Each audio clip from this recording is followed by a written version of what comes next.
Okay, confession. I am completely addicted to this apple cake. It is so moist and tender on the inside, and then it has these crispy, crunchy edges. I just can't get enough of it. This apple cake is bursting with little chunks of apples. You can make it a couple of days ahead of time and have it around for breakfast, snacks, and it also makes for a great dessert.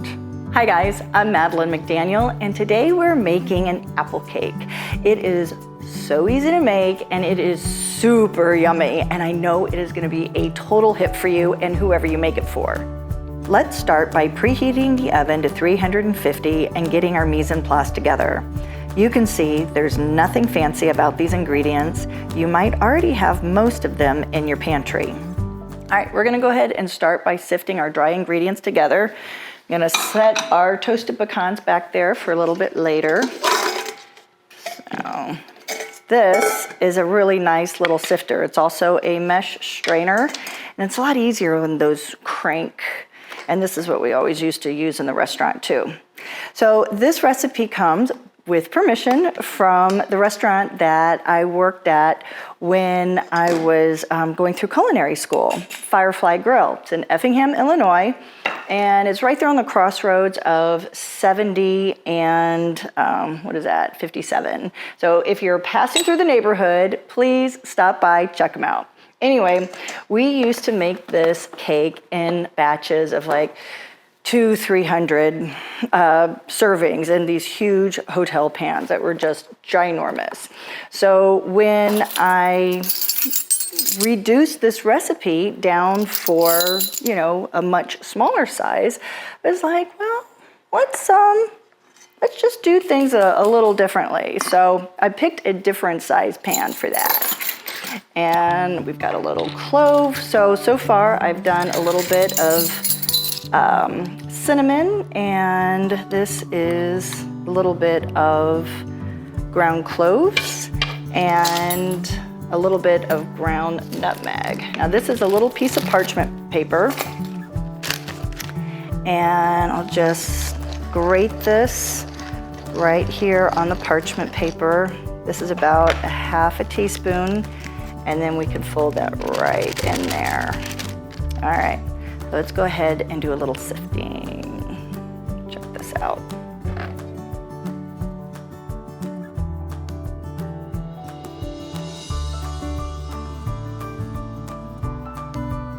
All right, so now that we've got our flour sifted, we'll go ahead and put together all of our wet ingredients with our sugar. So we've got a little bit of oil.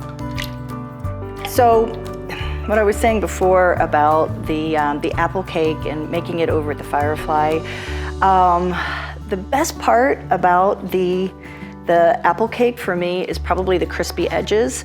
So even though we made it like in these huge, vats, the crispy part that everybody would get would be the very top, which was still really great. But I was like, wow, if I'm gonna make this and cut it back from like 800, serving of 800 to like 12, how can we increase that surface area? And these little bundt pans, these are really great. So either you use a little bundt pan like this or a larger bundt pan, and I'll show you what that looks like too towards the end of the video.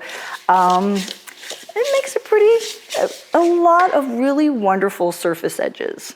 Okay, so we've got, which is where all that yummy crispiness comes in. So we've got 2 eggs that are going in here, and we did our canola oil, we did brown sugar, we did white sugar, we did a little bit of vanilla, and there's our vanilla, and then go ahead and give this a really good stir.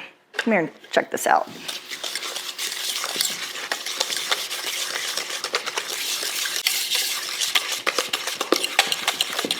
Next, fold the flour mixture into the wet mixture and stir it until it's just combined.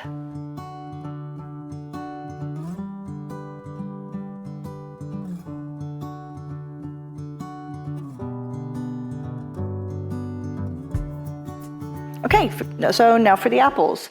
You're gonna need 3 medium-sized apples like this or 2 large apples. This is the way I like to peel them. I used a straight peeler for years. It wasn't until culinary school and they gave us these Y peelers to use that I started using them, and now I can't go back. They fit in your hand really well and you can go so much faster. Okay, these can go into our compost. Now, my knife of choice is a chef's knife, and you can use this for just about anything. And when you hold it like this.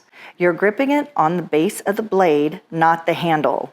This gives you so much more control. The knife should feel like it's an extension of you. All right, so I'm just cutting around the core. So you want to keep your fingers curled, use your fingers as a guide, and your thumb behind your fingers, moving it forward because you don't want to chop your thumb off. So this can go in our composter. When you're cutting something round, cut a flat surface first, then lay it on that flat side and continue cutting. So when you're cutting anything, just go as slow as you need to, and then gradually you can work up to speed. But you definitely want to make safety first. All right, so get all your apples to the side. Then this little bench scraper, instead of using your knife to scoop up your apples, do that so you don't have to worry about cutting yourself. Okay, let's start on our nuts. All right, so take your chopped pecans, about a cup, and you want to roast them over medium heat and in a single layer in your pan. And then that way you can make sure that they're all getting evenly toasted all at the same time if they're in that single layer. So, and make sure you watch them very carefully. Don't leave, don't start on the dishes, don't run a quick errand, watch your nuts because they will burn super fast. And once your nuts burn, then you've got to start all over. So just keep an eye on them. Stir or toss the pecans so they're toasted on all sides. As soon as they're fragrant and lose their bitterness, they're done. Okay, so after you've toasted your nuts, make sure you taste them. Oh, it's a little hot. But they should be toasted, obviously, and they should taste nutty, which is kind of redundant, but then there should be some butteriness to it also, and maybe just a little bit of sweetness, but definitely they should not taste bitter. Then fold your diced apples and toasted pecans into the batter. Spray your bundt pan with nonstick spray. Okay, so now we're ready to go ahead and put the batter in our pan. All right, so this little bundt pan, I only sprayed it, but if you're using a mold or a bundt pan that has really deep crevices, for extra insurance, after you spray it, go ahead and flour it and knock out the excess flour. That way you really know. This guy has never given me any real trouble. All right, so this is a super thick batter, and we'll just go ahead and lightly pack it into our little baby bundt pan.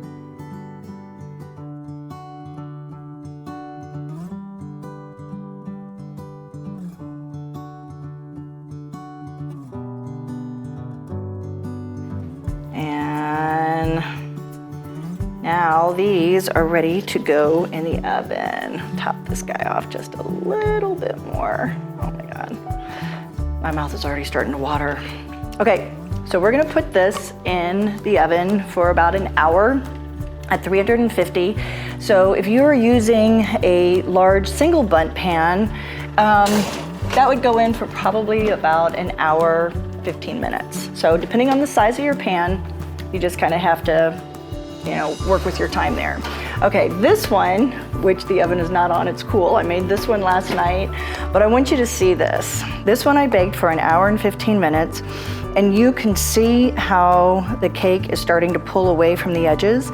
And when I slipped a knife in, it came out clean. So that's what you're looking for. So let's go ahead and plate this guy. There we go. Oh, that was a good sound. You hear the woof. All right, let's check this out.